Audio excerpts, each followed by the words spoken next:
Welcome back. On August 9th, 1969, the Manson family brutally murdered Sharon Tate and 4 others. Anthony DeMaria is the nephew of Hollywood stylist Jay Sebring, who was one of those victims. He has a new documentary out today that is putting the spotlight on his uncle. They were living, breathing people who were alive and who were here. Jay isn't just this character from true crime history. Anthony, thank you so much for joining us today. It's my pleasure, JC. Thank you. I'm happy to be here. You do a great job on the show. Enjoy. Thank you. So before we get into what happened 51 years ago, that horrific night, and the new documentary you have coming out, tell us more about your uncle, Jay Sebring. Well, essentially, Jay Sebring created men's hairstyling, and he called it men's hair designing. And pre-Sebring, a man would walk into a barber shop and pick one of 12 cuts and have it literally slapped on his head. But what Jay did is he decided, I'm going to implement what has been reserved for women and create the custom cut for men. And he's credited for giving Jim Morrison of The Doors his look. And he has a unique connection to the Rat Pack. What was his connection to the Rat Pack? So they literally flew him out to the sands, and he cut not only Jack and Trotter's hair, but every one of the Rat Pack, Sammy Davis, Joey Bishop, Peter Lawford, and with the exception of Dean Martin, which is interesting. But and then from there, he literally became the personal hair designer of the entire Rat Pack and everyone that performed at the Sands. Now, your uncle's connection to Sharon Tate, what was their connection? How were the two bonded together? Joe Hyams was a Hollywood publicist, and he was assigned to do a piece on Sharon.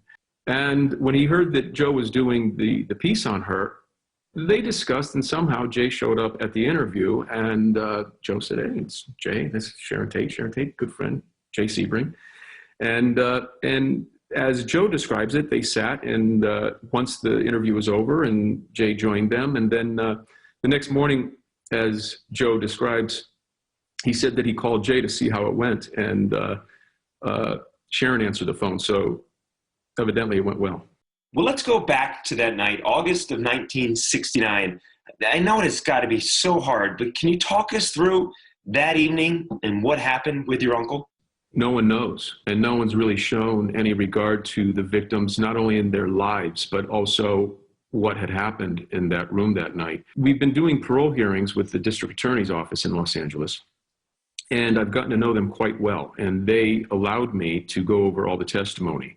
And that was yet another impactful moment where when I read what he actually did, that I became even more compelled to have it be known. And our film looks into his definitive last actions in a very comprehensive, forensic way. With the movie Once Upon a Time in Hollywood, we saw, if you watched the trailer for your documentary, we see you talking to Quentin Tarantino.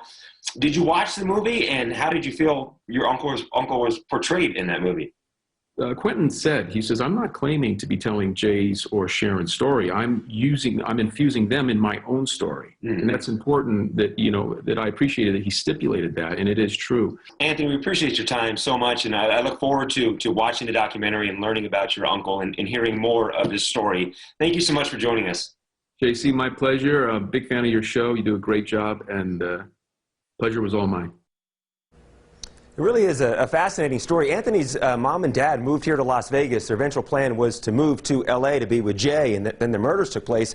So his family stayed here in Vegas, and Anthony, a Vegas guy his whole life. He actually graduated from Bishop Gorman High School, so there's Vegas connections to the documentary. And so many times we do hear about the loss of life with Sharon Tate, and we don't hear about the other names as often, so it's really good that we're bringing this to light. I look forward to seeing that documentary also. Yes, Jay Sebring, Cutting to the Truth. It actually hits on demand and digital for watch at home today. Well, next on Las Vegas Now.